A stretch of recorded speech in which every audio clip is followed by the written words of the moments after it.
कविता बादलों को घिरते हुए देखा है, बादल को घिरते देखा है। ठीक है, ये कविता बी नागार्जुन की है। ठीक है, ये कविता संग्रह युगधारा में संकलित है। युगधारा काव्य संग्रह है, ये 1953 में आया था। अब इस कविता का विषय क्या है? इस कविता में कवि ने बादल और प्रकृति के अनेक रूपों के सौंदर्य का वर्णन किया है। मतलब जो नागार्जुन थे वो मानसरोवर यात्रा पर गए थे। मानसरोवर यात्रा करते समय उन्होंने प्रकृति को ऑब्जर्व किया, नेचर को ऑब्जर्व किया, और उस नेचर को ऑब्जर्व करके उन्होंने ये कविता लिख। ठीक है, कवि ने मानसरोवर यात्रा की स्मृतियों का वर्णन किया। वहां गए तो वहां पर उन्होंने क्या क्या देखा, उन यादों को उन्होंने इस कविता में लिखा है। बादल को गिरते देखा है। ठीक है, बादल को गिरते देखा है कविता। अमल धवल गिरी के शिखरों पर बादल को गिरते देखा है। अमल धवल गिरी के शिखरों पर, अमल धवल मतलब साफ सुथरी, गिरी मतलब पहाड़ होता है। पहाड़ों के साफ सुथरे शिखर के ऊपर जब हम दूर से पहाड़ को देखते हैं तो ऐसा लगता है बादल पहाड़ों को टच कर, बादल जो है पहाड़ों को टच कर रहे हैं। तो वो कह रहा है अमल धवल गिरी के शिखरों पर बादल को गिरते देखा है। छोटे छोटे मोती जैसे उसके शीतल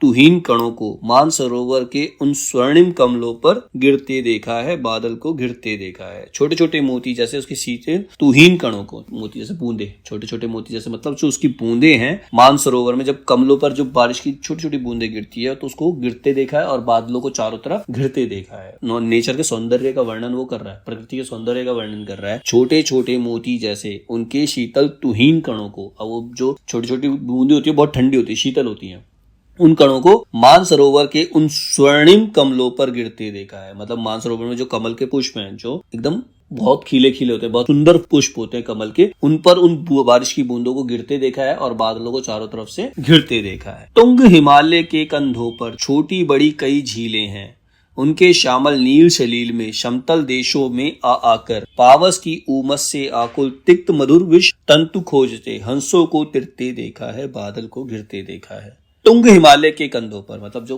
हिमालय की चोटियां, बड़ी बड़ी चोटियां हैं, तो उसके ऊपर से जो झरने गिर रहे हैं, उसके ऊपर से जो झरने गिर रहे हैं, मतलब ऐसा लग रहा है कि हिमालय के कंधों के ऊपर से वो झरने जो गिर रहे हैं, झीलों में गिर रहे हैं, उनके श्यामल नील सलील में, श्यामल मतलब काले, मतलब जो काले बादल काले हैं। ठीक है, नील सलील में समतल देशों में आ आकर, जब वो झीलें पहाड़ों से गिरती हुई समतल देशों में आती हैं तो पावस की उमस से आकुल, पावस मतलब गर्मी में जो हंस थे, हंस जो है गर्मी से वो व्याकुल हो गए हैं। ठीक है, जब वो झरने गिरकर जब उस धरती पर आते हैं तो उस गर्मी से उस गर्मी से व्याकुल हंस उसके ऊपर तैरते हैं। उनको देखा है, उनको कितना सुख प्राप्त होता है उस झरने में तैरते हुए, उनकी खुशी को देखा है उन्होंने मानसरोवर में। तुंग हिमालय के कंधों पर छोटी बड़ी कई झीलें हैं, उनके श्यामल नील सलील में समतल देशों से आ आकर, अब जो हंस होते हैं मतलब अब वहां पर जो झीलें बह रही हैं हिमालय के पास मानसरोवर में जो झीलें बह रही है, अब जो क्या तो कुछ पक्षी ऐसे होते हैं जब गर्मी पड़ती है तो उड़ के दूसरी जगह चले जाते, तो जो हंस हैं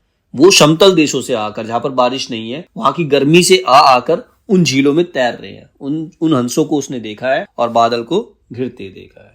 ठीक है, मतलब दूर देश से पक्षी आकर उन झीलों के अंदर तैर रहे हैं, उसने ये दृश्य देखा वहां पर, उस दृश्य को उसने वर्णित किया है।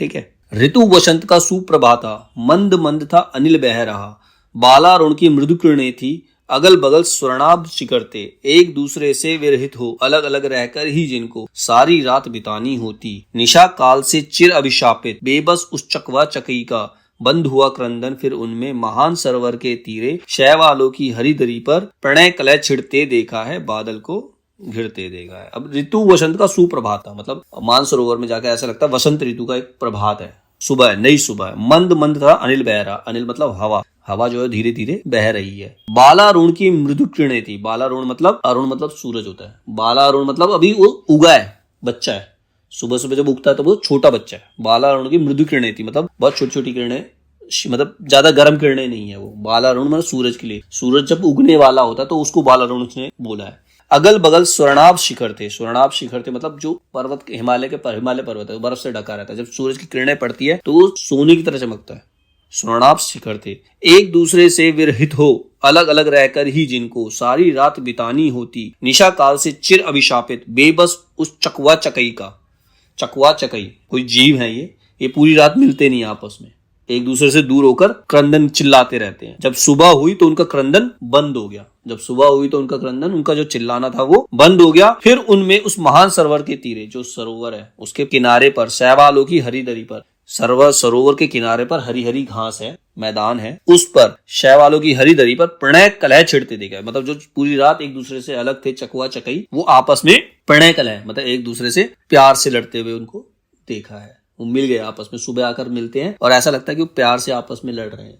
ठीक है, बादल को गिरते देख, ये उस दृश्य का वर्णन है इसके अंदर। ठीक है, 7 सहस्त्र फुट ऊंचाई पर दुर्गम बर्फानी घाटी में अलख नाभि से उठने वाले निज के ही उन्मादक परिमल के पीछे धावित होकर तरल तरुण कस्तूरी मृग को अपने पर चिढ़ते देखा है, बादल को घिरते देखा है। सहस्त्र सहस्त्र फुट ऊंचाई पर मतलब हजारों फुट ऊंचा, हिमालय बहुत ऊंचा है ना। दुर्गम बर्फानी घाटी में मतलब ऐसा रास्ता जहां पर जाना आसान नहीं है, एक बर्फानी घाटी है। अलख नाभि से उठने वाले निज के ही उन्मादक परिमल, अब जो ये कस्तूरी मृग होता है उसकी नाभि से खुशबू आती है। ठीक है, उसकी नाभि से खुशबू, वही बोला अलख नाभि से उठने वाले निज के ही उन्मादक परिमल, अपने अंदर से ही आने वाली खुशबू के पीछे भाग रहा है वो। तरल तरुण कस्तूरी मृग को, मतलब एकदम प्यारा सा बच्चा है, कस्तूरी मृग का प्यारा सा बच्चा, उसको भागते हुए देखा है और वो ढूंढ नहीं पा रहा खुशबू कहां से आ रही, तो उसको चिढ़ते हुए देखा है, अपने ऊपर ही चिढ़ रहा है वो। ठीक है, और बादल को घिरते देख। कहां गया धनपति कुबेर वह, कहां गई उसकी वह अलका, नहीं ठिकाना कालिदास के व्योम प्रवाही गंगा जल का। ढूंढा बहुत किंतु लगा क्या, मेघदूत का पता कहीं पर, कौन बताए वह छाया में बस बरस पड़ा होगा न यहीं पर। जाने दो वह कवि कल्पित था, मैंने तो भीषण जाड़ों में, नभ चुंबी कैलाश शीर्ष पर, महामेघ के झंझा नील से गरज गरज भिड़ते देखा है, बादल को गिरते देखा है। कह रहा कहां गया धनपति कुबेर वह, कहां गई वह अलका। अब इसमें मेघदूत का वर्णन है, इसके अंदर भी मेघदूत कविता ली गई है। कह रहा वो कुबेर कहां गया जिसने यक्ष को दंड दिया था, कहां गई वह अलका, नहीं ठिकाना कालिदास के व्योम प्रवाही गंगा जल का। मतलब उस जो भी कालिदास ने गंगा जल के बारे में, जिस कविता के बारे में, उसको कुछ पता नहीं है, मेघदूत का कुछ नहीं पता। ढूंढा बहुत किंतु लगा क्या, मेघदूत का पता कहीं पर, उस मेघदूत का पता लगा कहीं पर, कौन बताए वह छाया में बरस पड़ा होगा नहीं पर, हो सकता वो यहीं बरस गया हो। जाने दो वह कवि कल्पित था, वो कहता है वो तो एक कवि की कल्पना थी। ठीक है, उसको जाने दो, वो कविता कवि की कल्पना थी। मैंने तो भीषण जाड़ों में, नभ चुंबी कैलाश शीर्ष पर, मतलब बहुत भयानक सर्दी पड़ रही है, नभ चुंबी कैलाश के जो शिखर है वो आकाश को चूम रहे हैं। महामेघ के झंझा नील से गरज गरज भिड़ते, मतलब बड़े बड़े बादलों को गरज गरज से आपस में भिड़ते हुए देखा है, बादल को घिरते देखा है। सत सत निर्झर निर्झरणी कल,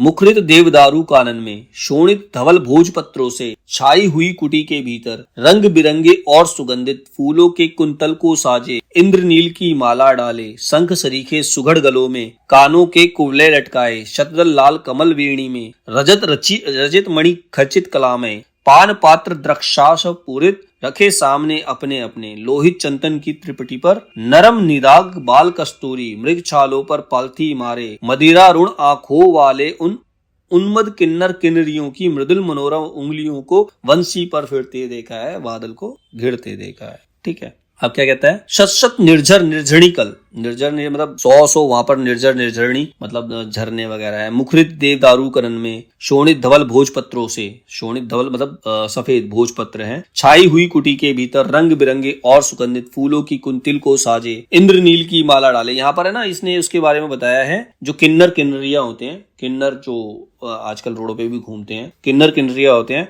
वो उनकी वो जो आपस में बैठकर संगीत बजाते हैं, वहां पर किन्नर किन्नरियों का काम क्या होता है, संगीत, मनोरंजन करना, संगीत बजाना। ठीक है, तो उनको बांसुरियों पे उनकी नरम उंगलियों को फिरते देखा है, बादल को घिरते देखा है, मतलब उससे वो एक मनोरम दृश्य है, उसको उसने वर्णित किया है इसमें। ठीक है, ये कविता थी, बादल को घिरते देखा है।